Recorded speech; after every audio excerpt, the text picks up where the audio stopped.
Questions? Yes. Given the violent crime in D.C. that is being cracked down on with this. Okay, I'm happy to talk about violent crime in D.C., and I'm going to. I have some posters to show you. But anything on Cherizier? Are there any plans, Jeanine, to send American forces to Haiti to retrieve this man? Want me to take that? Yeah.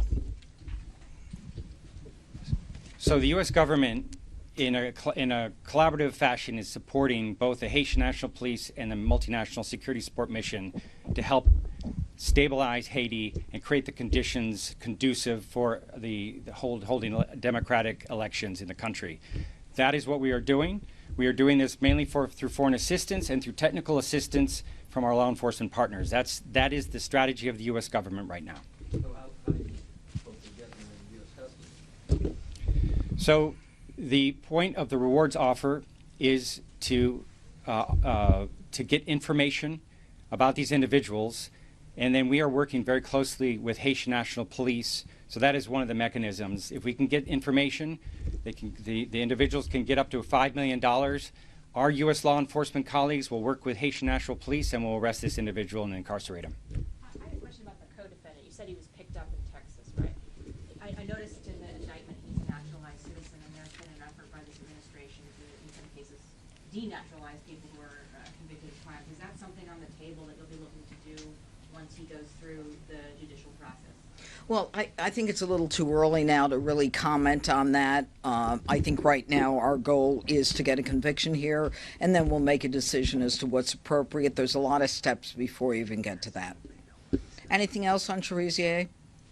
Do you plan to indict other Haitian gang leaders? Is this just the beginning? And do you have any sense of where he might be? If we knew where he was, I wouldn't tell you. I'd go over there myself. No. Right. That was a joke.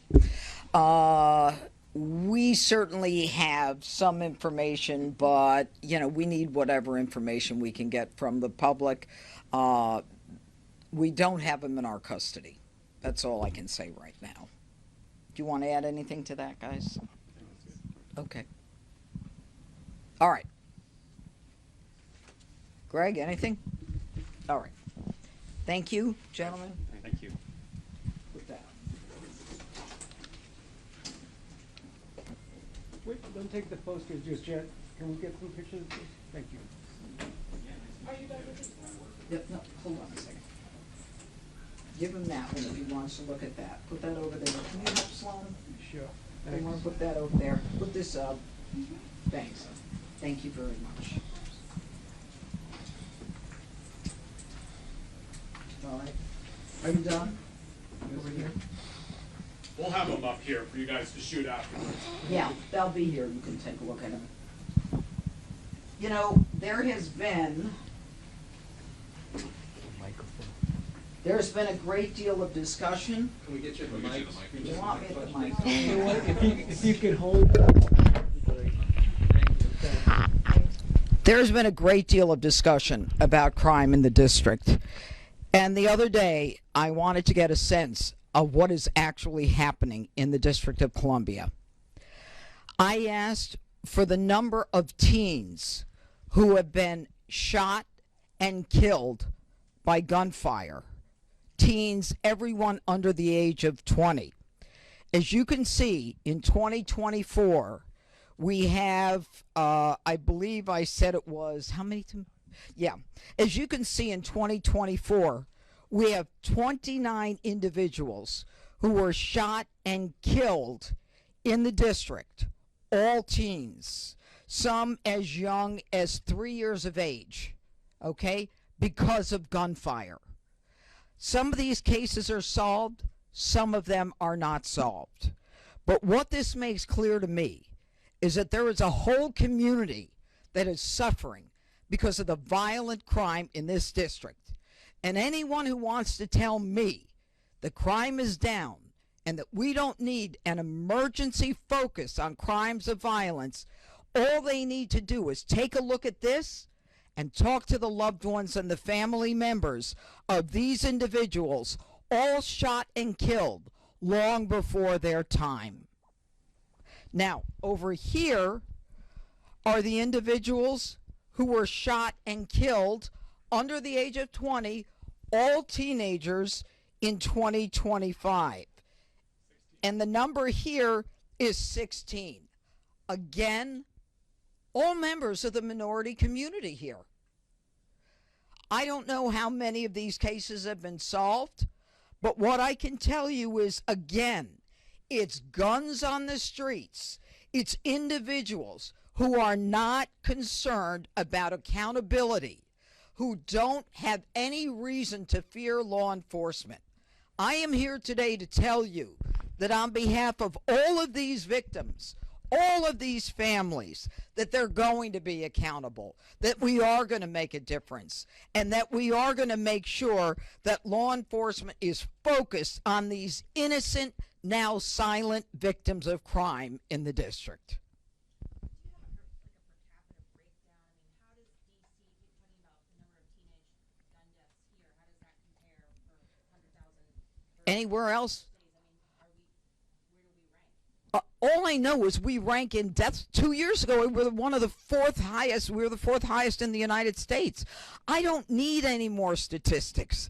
All I need are people to recognize that these were vibrant human beings cut down because of illegal guns. I guarantee you that every one of these shootings was with an illegal gun. All right? And I guarantee you that every one of these individuals was shot and killed by someone who felt that they were never going to be caught. And I want to send a message that we are going to catch you, that we are going to change the laws, that if you're 14, 15, 16, 17, we're going to bring you into the justice system. No more of this DC, council, if they're under 16 or if they're under 19 or if they're under 25, we'll give them probation. No more. I'm done with that. It's guns on the. Hurdles that you face, and you're just talking about it right there, but what can you conceivably do as the DC U.S. Attorney to address those laws, address the DC Crime Lab, which is not accredited, and also at the same time address some of the prosecutorial issues you talked about? Okay. Conceivably do? Those are great questions. Number one, the DC Crime Lab is now accredited and validated very recently. So Dr. Diaz has communicated that to us, and we are working with the DC Crime Lab. Our concern is making sure that we have enough people who are able to analyze the DNA and all of the testing that we need to have done. That's number one. Number two, as it relates to prosecution, I have been very clear that Title 16 is not enough. Under Title 16, if you are 16 or 17 years of age, we can get you for rape 1, murder, robbery 1, burglary 1. But if you shoot someone and don't kill them, I don't have jurisdiction. It goes to the Attorney General, the State Attorney General, Brian Schwab, and the focus is family court rehabilitation. Now, I was a family court judge in New York for a short period of time. The mission there is not punishment, it's rehabilitation, as evidenced by, do we have those posters? Yeah, we had a poster with what you get is yoga and you get ice cream socials in family court. Well, I'm done with yoga and ice cream socials. We've got to change the law to bring them into the justice system. We've got to get rid of the 3 statutes or 3 laws passed by the DC Council. Number one is the Youth Rehabilitation Act, where you basically say with the Youth Rehabilitation Act that what we're going to do is we're going to say, if you're sentenced and you're under the age of 25, that the judge can give you probation irrespective of what the crime is. That's nonsense. And that's why a judge, and you're tired of hearing about me say this, that's why a judge gave a 19-year-old 2-3 weeks ago, and I wrote an op-ed piece, gave a 19-year-old probation, and I understand it's 2 years probation to go to college with no mandate, for getting on a public bus with an illegal gun, shooting an individual in the chest, which to me is intent to kill. And he walked away, after we convicted him, he walked away with no jail time. If that's what you want in this district, then I'm the wrong person to be United States Attorney.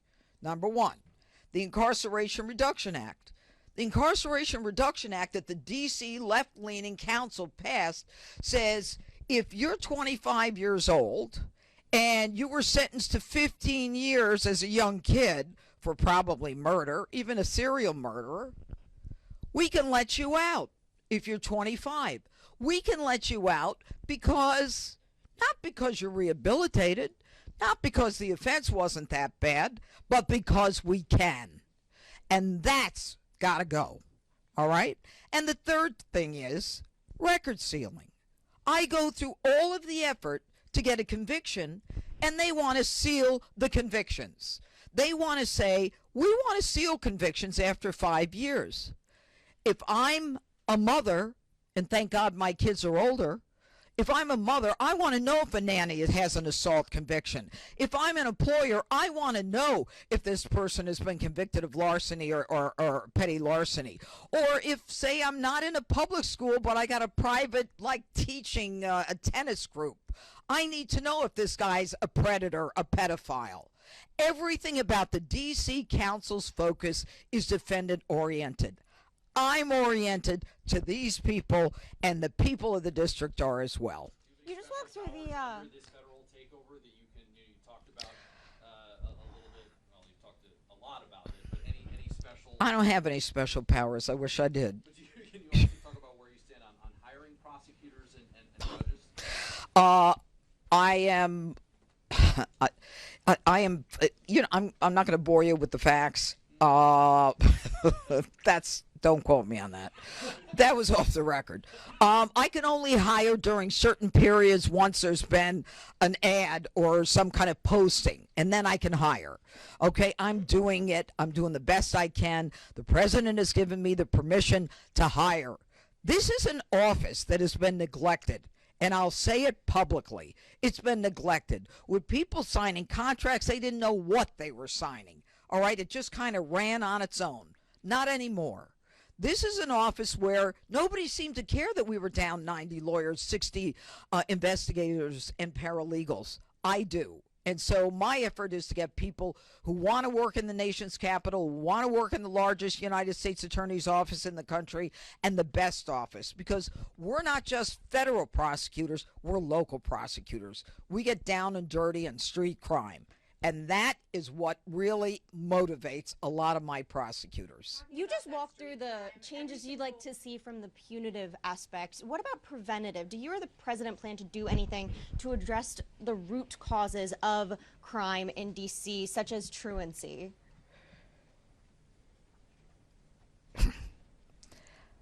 My job is to try to heal the victims and prosecute the criminal. Everybody else can deal with rehabilitating the individual. I honestly am not concerned about why they commit crimes. My concern is if they commit crimes. My concern is the victims of the crimes. That's my job as a U.S. attorney. Go ahead. But just follow up on that quickly. Is a felony one.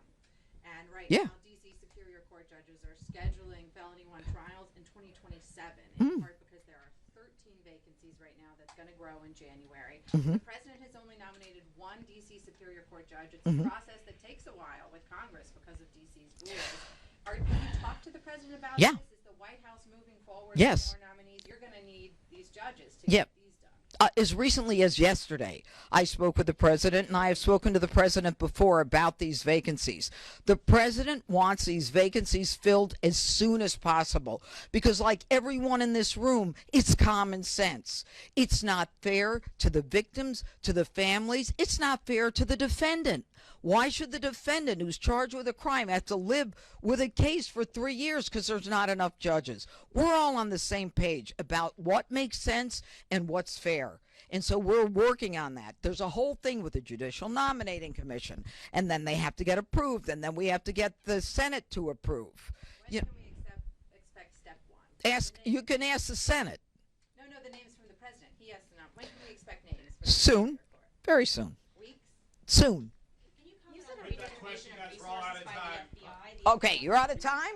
That means he's had enough. Goodbye. Thank you. I want you to report on But this. you said This it's is guns. important. You said it's guns on the street that's causing this problem. Are you concerned that the DOJ's funding cuts to gun violence prevention programs undermine the effort? Stop it. We are putting all kinds of resources onto the street. But what about the gun aspect of the gun violence? Thank you guys. In Thanks. April, Martin issued a press release hailing the drop in crime rates at the end of April. What changed? It's never enough. This changed. This changed. It's never enough. You tell these families crime has dropped. You tell the mother of the intern who was shot going out from McDonald's near the Washington Convention Center, oh, crime is down. You tell the kid who was just beat the hell and back with a severe concussion and a broken nose, crime is down. No, that falls on deaf ears. And my ears are deaf to that. And that's why I fight the fight. Thank you.